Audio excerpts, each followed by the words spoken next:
Welcome to Films and Stuff with your hosts, Pete Mitchell and Ethan Hunt.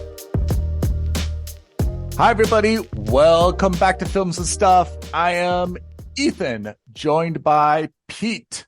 Hey, Pete, what's up? Not much, buddy. How are you? It is a good day today because we've got our weekly stream or skip episode. Pete, every week I challenge you to give a synopsis of what is stream or skip.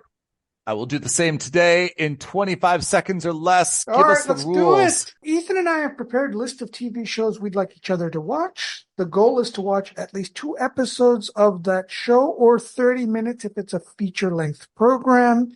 Based on that viewing, we determine if that show is worthy of being streamed or skipped. Just like the name. Makes sense. Pete, without further ado, what was your assignment and what was the summary of it?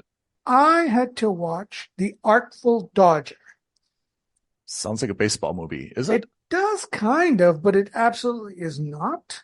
Oh. So I'm going to caveat this first off by saying that it was originally a Hulu show. But in some territories, it was streamed on Disney+. Okay. So your mileage may vary. I ended up seeing it on Disney+. I was not able to access it on Hulu. Oh, okay. The short of it is that The Artful Dodger is a sequel to Oliver Twist. No way. Yeah. Huh. So this is where things get interesting. I don't think I know that much about Oliver Twist. I remember reading it a long time ago while I was still in maybe even middle school. I don't even think I read in high school, but it's been a long time. But it focuses on Jack Dawkins, who was a part of Fagin's gang. Oh, man, I'm totally out of my Oliver Twist comfort zone. Sure. Okay. Was he British or American? British. He was British and he was like an orphan, right? That's right. He was like the American equivalent of like Huckleberry Finn. Kind of. That's right. And okay. The idea was that, and again, you're going to have to massive caveats with all of this, listeners. In fact, if you remember this story better than me, feel free to leave a very long comment about how I'm butchering this. Educate us. Yeah. So the whole point is that Oliver Twist joins this like street gang, and one of the members of that street gang is Jack Dawkins, and they both work for Fagin, but Fagin is genuinely not a good guy. So Oliver Twist, I think if I remember correctly, leaves the gang, and eventually so does Jack Dawkins. This takes place years after Jack Dawkins has left this gang as like this street level, like child. They're like pickpockets, right? Thief, pickpocket, exactly. Yeah. And we find out that he's moved to Australia because, you know, obviously a lot of British people were able to move to Australia. It was still their own colony back then. And he is now working as a surgeon, if you can believe it. He went from a pickpocket to a surgeon? Yeah. And not just any surgeon, but like a very successful surgeon that's very well known. I guess because he wanted to restart his life. And he's why wouldn't you? Yeah, naturally, right? So he's reforming his life. He's restarting everything by, you know, moving on from being a pickpocket. So, of course, this is a period piece. It's set in the 1800s, so 19th century. He is the surgeon, and he also has to check out all the prisoners that are coming in from the UK to Australia, which is still known for being a penal colony. And guess who's on the ship? Fagin, his old boss. Huh. He's kind of like juggling 2 hats in the air or 2 balls in the air, where he's trying to move on from his past life. He doesn't want it to be exposed that he was a pickpocket and basically a nobody from England. And whereas he's built himself up a good life with a reputation in Australia. Right. Then there's also a little bit of a love interest story because the governor's daughter wants to be a surgeon, but obviously she can't be because she's bound by societal rules about women and their role in the workplace and their role in the family place. The first 2 episodes kind of give you a little bit of backstory about Jack's predilections for unsavory behavior. So you see that even though he is a successful surgeon, he goes to seedy pubs, he gambles, he plays poker, he loses money, he's got a huge debt. He's kind of forcing himself into having to work with Fagin so that he can kind of get himself out of the financial bind that he's in. No. There's a lot of cliches. There's a lot of things that you can kind of see coming up. Like, I'm sure that there would be much more of a love interest interaction between the governor's daughter and Jack, and he's going to have to try to hide his past. And Fagin. How many episodes did you watch? I only watched 2 episodes. Oh, man. And I watched only 2 episodes because, long story short, this is a skip from me. Oh. But not because the show is bad. It's just not my cup of tea. No pun intended. This is a period piece, which, again, I already am not a huge fan of. Oh, man, I'm the same. It's based on Oliver Twist, which, again, was a story from when I was a kid it doesn't mean a lot to us. I wasn't particularly interested in. Yeah. I will say, set design, pretty excellent. Costume design, even better. So if you're someone like my mom who loves period pieces, who loves fictional stories set in colonial British era times, this is 100% a show for you.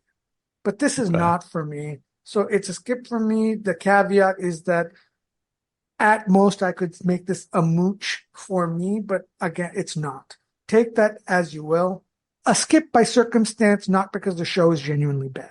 I mean, we'll take that. Is it only 1 season or there's more than 1 season? I don't think there was more than 1 season, maybe 2, but I don't know if they wrapped it up or they continued. I'm not sure. You know, the idea seems kind of interesting though, right? Because you base it a little bit on an existing intellectual property, but you don't make it necessary that that person is kind of like, for you and I, we don't know the Oliver Twist story very well. It's not really necessary that we know the story.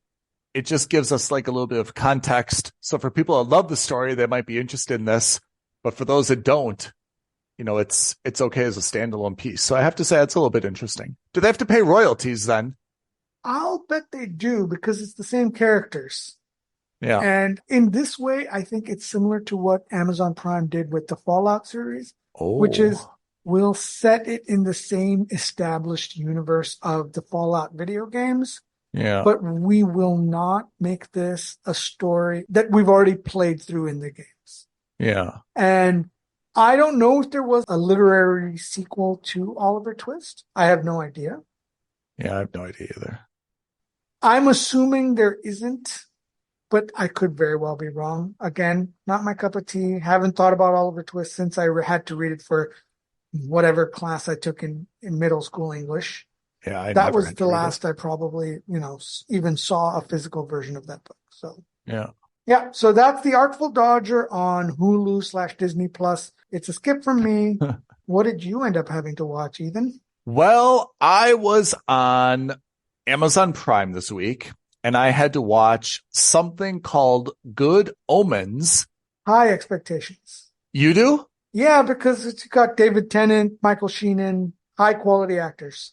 Neil Gaiman, right? And it's a Neil Gaiman property. That's right. Right? The guy who did Sandman. Yep. Interesting that you say that it's got such high expectations. I didn't know anything about this. Sure. So I guess the way that I usually do the streamer skips is I don't do a lot of research before I watch them. I usually do a lot of research after. So not knowing who any of the characters were, not knowing that Neil Gaiman was the creator, not knowing that it was even based on books, I watched 2 episodes after less than 5 minutes. I mean, I didn't get a good vibe at all in the first episode. Even from the beginning, it started not great for me.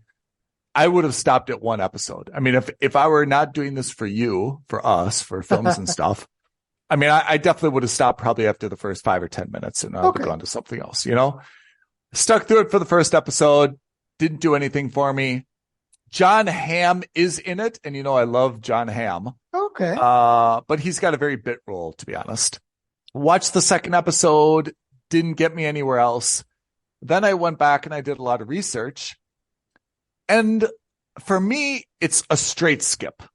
Sometimes they're kind of like, well, it's a soft skip or, well, it's not really my cup of tea, but I didn't see anything redeeming about this. I thought all the cast is doing a very good job. There was just nothing about the series that I thought it wasn't funny. Although I saw the attempts at humor, I didn't think the storyline was interesting. It didn't teach me anything. It didn't give me like a new perspective or anything. It didn't have any of the hooks that would give me any reason to kind of find a redeeming quality in it. I thought, honestly, the whole thing was pretty rubbish. Then I did research and the reviews, and I was really surprised that the critic reviews were very high. The audience reviews were generally, you know how it is on Metacritic and on Rotten Tomatoes. There's a big swath of people who are like, yeah, generally favorable, right? Okay. And it kind of means, I always feel it's a little bit of a cop-out for the shows where people are like, yeah, I don't really love it, but like, fine, it's generally okay, you know? They don't hate it. All the audience reviews were kind of like lukewarm or tepid. And then I read a little bit more about it. So it has had 2 seasons. Season 1 was 6 episodes. Season 2 is 6 episodes. So it's kind of one big season. Apparently it's been greenlit for a 3rd season, but that apparently is a little bit in flux due to writer's strike and other stuff. It seems like it's not going to have a 3rd season. I mean, it doesn't really seem like it's going anywhere. Let me give a synopsis about what this is about. Yeah. It's the classical biblical story, the good angel and the demon, right? Representing the devil. Yeah. They're both embodied on earth as human beings, acting as you would expect. The angel is kind of like a goody two-shoes. The devil or the demon is, mean. But they don't really fill their roles exactly. They kind of have like humanistic qualities. So, for example, the angel is a foodie, likes expensive wines, indulges a little bit, is enjoying kind of like the good life on earth, but very polite and decent and such.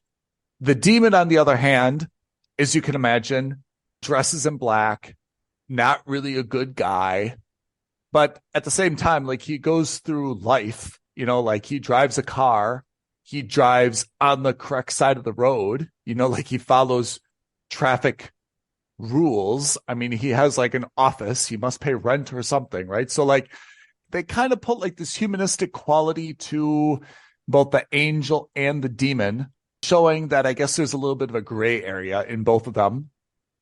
And of course, the angel is carrying out God's plan, whatever that is. The demon is carrying out the devil's plan, whatever that is. And then we find that there's supposed to be this big plan by the devil to create like an Armageddon. And somehow it's a little bit mucked up. The angel and the demon, who know each other, decide to kind of work in cahoots to stave off Armageddon because they both kind of concede they're happy with their life on Earth. And just this one time, they'll cooperate for the greater good. They will prevent the world from ending. The angel justifies this as, he's saving humanity. The demon somehow justifies it as, he fixes his cock up or something. Again, it's kind of glossed over, not exactly factually accurate. So you find, just like a lot of good cop, bad cop movies, 2 very different characters are teaming up, even though in this one case they have a common interest. It's supposed to be funny. It's supposed to show the dichotomy of these 2 characters. The 2 actors, fantastic. Just, I'm not getting anything. Like I read a lot of articles that talks about like their great on-screen chemistry and how they play off each other. Maybe that's true in the acting sense.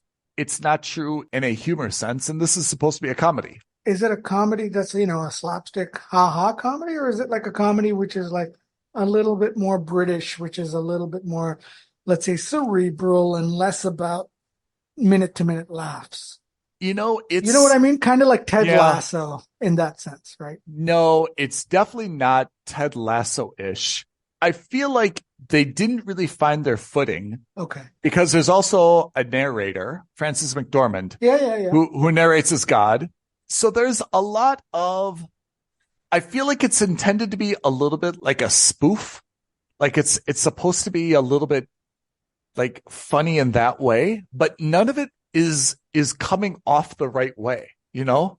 The parts written for John Hamm are definitely John Hammish writing. Okay. You know, he gives like his little shrugs and his little grins and his little, you know, like he's kind of like too cool for school kind of stuff. But it's somehow not right. Like it just doesn't it just doesn't come off well. So I'm not sure exactly what the problem is, but it's trying to be like kind of silly funny, but at the time kind of like subtle British humor at the same time. And I feel like it's not really like catching either of those two exactly flush. Okay. You know, it's just off. I think is the best way to say it. Like you can kind of see where this is going. You're like, okay, I'm supposed to laugh here. Like I get it. Like that's written to be funny, but none of it was really like sticking. The story itself, again, we've seen this good versus evil. Okay. The two, you know, characters who should be like arch enemies or working against each other, you know, need to team up for the greater good in this one instance. Again, it just doesn't really fit. And I think one of the reasons it doesn't fit is that the angel and the demon are actually humans. They have some powers, but like, you know, sometimes you watch like, you know, like Vampire Diaries or something, right? Mm-hmm. And they actually have like very big powers. You just don't actually like kind of see them use them all the time, right? And here they're actually kind of humans. I mean, they have to drive, they have to eat. They can't just like snap their fingers and appear and disappear in different places. They've got all the normal like challenges of a human, even though occasionally they can like use some powers. It just wasn't coming off on the right way. So like I said, usually a show needs something to like hook me in. It needs to be funny. It needs to be interesting. It needs to kind of like teach me something. It needs to have a scenario that kind of like blows my mind. This didn't really have anything. Well done. I mean, all the actors, I mean, are very well accomplished in this. They all do, I think, about as good of a job with their role, but somehow it just didn't like coagulate in the right way. Okay. I give this a clear skip. I'm only surprised that the reviews were so good. I'm surprised by Neil Gaiman was in it. I'm surprised by, you know, the level of cast in here. Michael Sheen is great. Miranda Richardson is great. John Hamm is fantastic. I mean, everyone here is very, very good. It just didn't come together in the right way. Kind of showing, I mean, it's not easy to do, right? I mean, creating a show is not easy. This is based on a book, and from what I've read, it's very, very, I guess, loyal to the book itself, but maybe that is a little bit of the challenge that it presents, is that being so loyal, what comes off on page doesn't come across as well on screen. So with much reflection, this is a big old skip. That's Good Omens on Amazon Prime Video. Oh, that's a shame, but understandable. It's life. Can't have all subscribes. Turning to next week, we've got new assignments, so fear not. We may have a better luck next week. What do we have? So for next week, you are going to be on Apple TV Plus. Boom. And you will be watching Masters of Air, starring Elvis Presley himself, Austin Butler. Oh, man, Austin Butler. I will be on Hulu, maybe Disney Plus, who knows, watching a mini-series that's called 11/22/63, or for our international audience, 22/11/63. Yeah, man, I cannot keep straight what is day or month. I really think globally it would not be that difficult to just agree on, should it be day first or month first, right? Yeah, agreed. I don't know anything about Masters of Air. I have seen the trailer for it, so I have a guess as to when it's set. Is it World War I or World War II? I think 2, because I have a sneaking suspicion that 2 was really the quote-unquote jet engine war. Right? You're right. Not 1. Do you know anything about where Austin Butler came from? Because like when he was Elvis, that's the first I've heard of him, but that seems unlikely. Do you know anything about his backstory? No, very little actually. So when it was announced that he was going to play Elvis in the biopic, I was actually quite pleased because I always think that hiring a no-name, again, not to be disrespectful, but someone who's not, an A-tier star, I think that's generally helpful for biopics because you want the movie to be about the person you're portraying, not obviously this guy. I'm sure he's been in other shows and other movies, but it's certainly not a name I would have recognized before Elvis. Yeah. So, I mean, I knew him from Elvis, which is the first time I heard of him. Then I know that he was in Dune 2, even though, to be honest, he looks unrecognizable. So He's unrecognizable, which makes you wonder whether it was needed, but neither here nor there. And then, of course, he was now in Masters of Air. So I'll be interested. I'll do a little bit of research on him because he's someone I'm not very familiar with at all. He's also in The Bike Riders. I think I put that as kind of one of my wild cards for the summer blockbuster. You did. Okay. That's all I've got for Streamer Skip. I'm looking forward to Masters of Air. Let's see.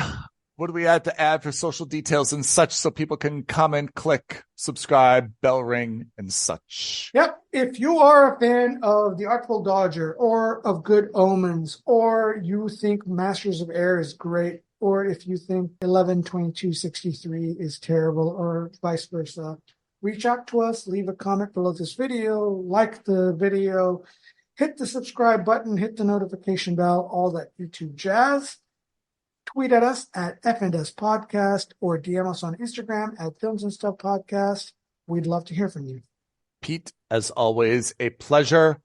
Looking forward to reviewing these two on the next stream or skip episode of Films and Stuff Podcast. Thanks for tuning in, everybody. Have a lovely weekend ahead. Thanks, Ethan. Thanks, everyone. Cheers now. Bye-bye. Thank you for listening to another episode of Films and Stuff. If you haven't already, please subscribe and review on Apple Podcasts, Spotify, or wherever podcasts are downloaded. Films and Stuff. There is no substitute.